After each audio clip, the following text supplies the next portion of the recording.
Continuo conversando aqui com o Dr. Nelson Fragelli, que é membro da TFP Internacional, Tradição, Família e Propriedade. Nós falávamos no bloco anterior sobre o Dr. Plínio Corrêa de Oliveira. Sim.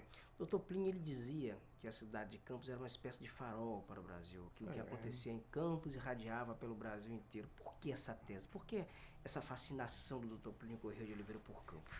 Não é fácil dizer, porque é o seguinte, há outros, a Providência escolhe certos lugares que ela elege. São lugares ou populações eleitas pela Providência. O que se passou ali? É preciso ir ao fundo da história, tá? Para poder ter uma orientação, um sacrifício de alguém. De repente foi um português que em 1520, um eremita que aqui morou em Campos, já rezando, como, por exemplo, em São Paulo, nós sabemos o Padre Anchieta, né? Ele é santo, canonizado, né? Ele é grande responsável por tudo de bom que se passou em São Paulo, porque ele rezou e ele sofreu nesse sentido, um homem de sofrimento. Homem, eu recomendo a todos os que nos ouvem que leiam o livro, a biografia do Padre Anchieta. A Providência, por exemplo, ele tinha bilocações, estavam em dois lugares, mas existem dois tipos de bilocação. Um é que está aqui em Campos, nós estamos, são 4:30 da tarde, e depois ele diz, a pessoa que se bilocou estava no Rio de Janeiro nessa mesma hora, e tem testemunho. Tem testemunho. Mas ele sumiu daqui, de Campos. O Padre Anchieta estava nos dois lugares ao mesmo tempo, isso atestado por notários, notários da época. O Padre Anchieta fez com que florescesse em São Paulo uma cidade. O senhor acredita, então, que deve ter habitado aqui um eremita antigamente, que pode ter ocorrido, se sacrificou aqui na cidade e, de repente, isso trouxe uma certa aura à cidade? Pode ser, porque isso se nota até hoje nas ruas, na arquitetura de Campos, no que resta de arquitetura de Campos, que fala muito da honestidade, da ordem, numa despretensão com a própria riqueza, porque Campos foi muito rica, e talvez seja muito rica, atualmente não. No momento está atravessando uma crise muito grande. Bom, não é. Mas momentos, né? São lapsos. A cidade ela já passou por crise, já teve seu apogeu e crise, Mas foi uma cidade muito rica até recentemente, né? Obviamente. O senhor mora na França há 40 anos. A França também é sacudida por um movimento hoje, que são os coletes amarelos, que promove uma greve prolongada na França nas últimas 2 semanas. Há mais de um ano. E nós temos uma França também hoje que é governada por um governo não socialista, mas um governo que está mais também para um governo conservador. O que aconteceu? Qual foi a causa desse descasamento entre as ruas e o governo da França? Bem, primeiro foi o seguinte, o presidente Mitterrand era um homem de estatura. Apesar de socialista, eu não concordava com as ideias dele, de modo algum, mas ele tinha uma presença, ele era muito inteligente. Ele não deixou sucessores, e nas últimas eleições presidenciais o socialismo praticamente desapareceu. Teve que vender a sua sede na rua de Solferino, em Paris. O presidente anterior, François Hollande, nem sequer apresentou seu nome como candidato. Foi o atual Macron, Emmanuel Macron, que se apresentou. É um fenômeno semelhante ao Brasil. É um cansaço do socialismo. É um esgotamento. Um esgotamento. Socialismo na França. Porque, como Churchill dizia, o socialismo vai muito bem até que acaba o dinheiro dos ricos. Que era muito espirituoso o Xuxa, né? Era muito espirituoso. Acaba o dinheiro dos ricos, porque imposto. Ele era um senhor frasista, né? Ele era um senhor frasista, como também ele tinha uma dizendo que a democracia poderia não ser o melhor dos regimes, mas ninguém também inventou nada melhor. Ele não se inventou nada melhor. Sobre as estatísticas, ele diz, estatística, eu só acredito quando sou eu que as falsifico.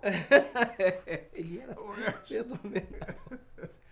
O senhor, nos artigos da revista Catolicismo, o senhor critica muito o modismo da cremação dos corpos. Sim. Porque antigamente as pessoas elas seguiam o único rito, que era velar o corpo, depois sepultar nos cemitérios. No passado anterior ainda era velado até e sepultado dentro das igrejas. Essa tendência de cremação, ela o preocupa?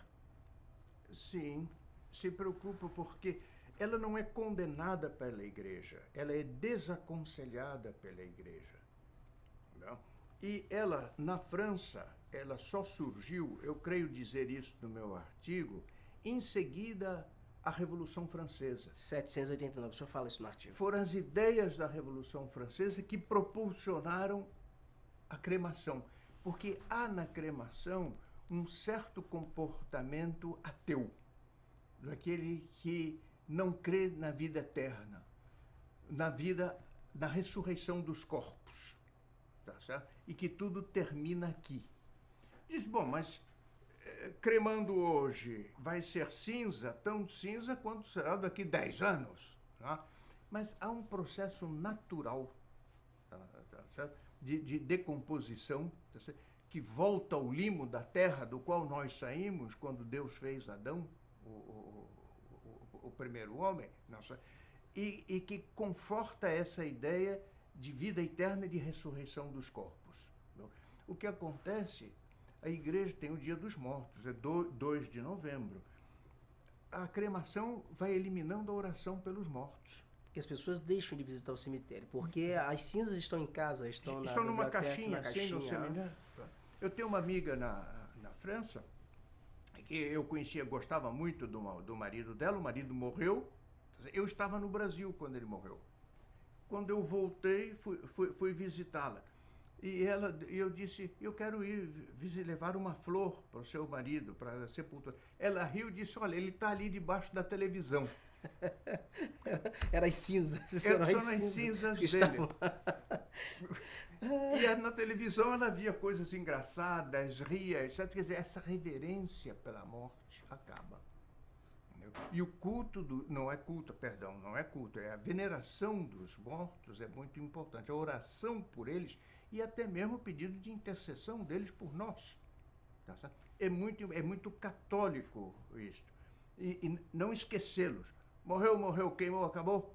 Eu não penso mais nisso. A memória deles fica na sepultura como a nossa raiz. Tá? É tão bonito ver, visitar certos cemitérios, o cemitério de Campos, nomes, famílias, personalidades. Obras de arte. Obra de arte, muito bem lembrado. É um museu a céu aberto. Bom gosto. Aquilo conforta. Então, por que a Revolução Francesa propulsionou isso? Que tem um sabor de ateísmo. Né? Guardar numa caixinha, né? E reze aqui para o seu pai. É difícil, mas se está ali a mesma quantidade de cinza de seu pai, está numa sepultura, com a cruz, com uma obra de arte grande ou pequena ou modesta. Ele inspira a homenagem, a lembrança. Uma vela. Como é que eu vou acender uma vela para uma caixinha e olhar? Não, o cemitério é um prolongamento da igreja, chama-se Campo Santo. O cemitério chama-se Campo. A terra é benta, tanto que certos criminosos não podiam ser enterrados em cemitério católico, tinha que ser fora. Mas é para proporcionar a companhia de Deus, a crença em Deus, estar com Ele. Estou conversando aqui, acabei de conversar com o Dr. Nelson Fragelli, que é membro da TFP, Tradição, Família e Propriedade Internacional, na França, e também é membro do Instituto Plínio Corrêa de Oliveira, no Brasil, o IPCO. Doutor Nelson, muitíssimo obrigado Eu que agradeço pela sua participação aqui no programa. Está voltando para a França quando? No fim do mês. Meu Deus do céu, que maravilha, vai lá. Mas por obrigações, porque por gosto eu ficaria aqui. No Brasil. Mas muito obrigado a você. Eu que agradeço muito, doutor Roberto Barbosa. Obrigado ao senhor Nelson. Muito obrigado a você também por nos acompanhar até aqui. Eu vou, mas eu volto. Até lá. Anauê.